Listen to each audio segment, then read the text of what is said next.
c'est deux mains qui se lavent, oui. Effectivement, c'est deux mains qui se lavent. C'est deux mains qui se lavent, que ce soit dans une relation amoureuse, entre les amis, dans la famille. C'est-à-dire, dans la société d'aujourd'hui, c'est deux mains qui se lavent. C'est vrai que d'autres diront que oui, ils peuvent se passer des mains des autres, mais non.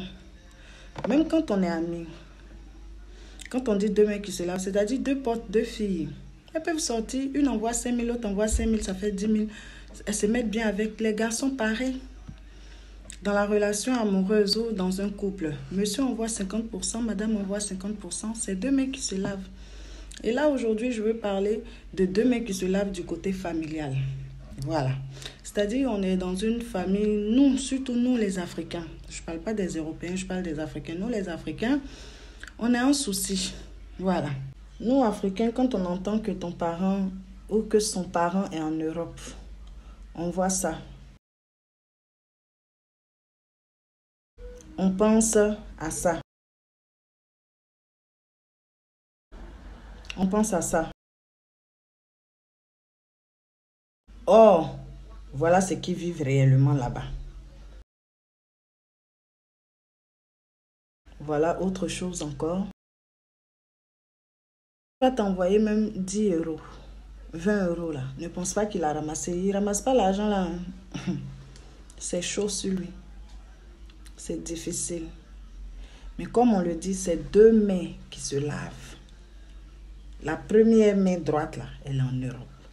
L'autre main gauche, ça est en Afrique. Donc, quand il envoie là, c'est les deux qui se lavent. C'est-à-dire, on fait les choses ensemble. On vend les habits ensemble. On crée ferme ensemble. On construit ensemble. Moi, j'envoie l'argent. Toi, tu fais ta part. Et ainsi de suite. Et ainsi de suite. On arrive à obtenir un château ou, je ne sais pas, une grosse ferme. Ou bien, on arrive à être premier producteur ou productrice de tomates, d'aubergines, d'oignons et j'en passe. Mais pourquoi quand vos parents sont en Europe et puis ils vous envoient l'argent, vous vous asseyez dessus, vous mangez. Et c'est vous qui avez les dictons. Hein? Vous avez ces dictons du genre, toi tu es quel genre de benguis et puis on ne bouffe pas ton argent. Oh, ça ne peut pas aller quelque part, c'est une histoire de famille. Mais ce que vous ne savez pas, c'est parce que c'est une histoire de famille même que ça fait plus mal. C'est parce que c'est une histoire de famille même que tu vois à quel point tes parents ne réfléchissent pas pour aller loin. C'est parce que c'est une histoire de famille même que tu es le plus dégoûté. Parce que si ton parent est prêt à s'asseoir pour manger, voir, parce que pour lui, tu es dans un pays où on ramasse l'argent. Eh bien, demain ne t'étonne pas. Demain, ce parent-là, il ne faut pas que tu t'étonnes de voir que ce dernier ou cette dernière qui est en Europe ne veut plus penser à vous. Parce que vous lui avez montré de toutes les couleurs. Il faut arrêter ça. Quand vos frères et vos soeurs sont en Europe ou bien vos tontons, tantis, quand ils vous demandent de faire des choses là, faites-le. Ne pensez pas que oui, ils ont trop l'argent. Non, les gars souffrent ici. Faites-le et attendez demain pour voir. Vous oubliez que quand quelqu'un quitte en Côte d'Ivoire ou en Afrique et vient en Europe, sa mentalité change. Il a une autre façon à lui de voir les choses. Il pense autrement. Il agit autrement. Donc, déjà, sa mentalité a changé. Vous êtes encore dans une mentalité où, oui, c'est le frais, on doit bouffer dans le frais. Non. Surtout ceux qui sont en Europe, là.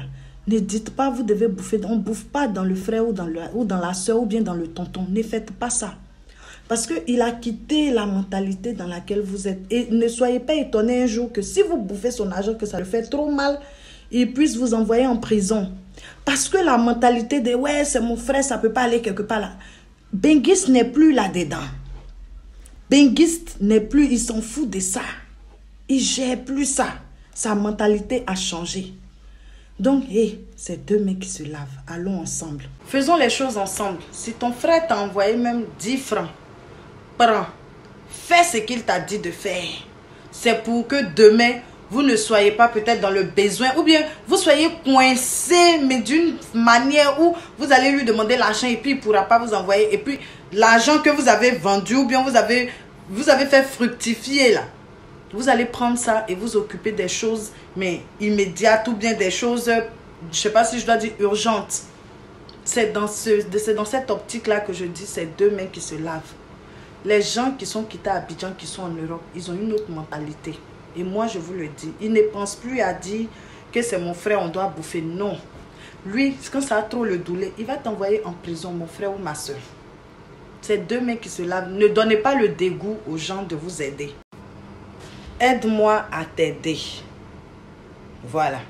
Aide-moi à t'aider. Ça doit être notre dicton à nous tous. Moi, aide-moi. Toi, aide-moi. C'est-à-dire, ne bouffe pas mon argent. À ce que moi, je t'aide. À te faire peut-être mettre un commerce en place. Parce que de toute façon, tu vas gagner là-dessus. Si moi, je te dis le truc, il est à 2000. Toi, tu peux le vendre à 2500. Tu gagnes dessus à tous les coups. C'est moi qui paye. Parce que c'est moi qui paye. C'est moi qui paye les frais d'envoi. C'est moi, c'est moi, c'est moi. Donc, aide-moi à t'aider plus. Voilà. Ça doit être notre dicton et on doit marcher là-dessus. Ça, c'était mon conseil. Voilà. En tout cas, prenez soin de vous. C'était Hermès de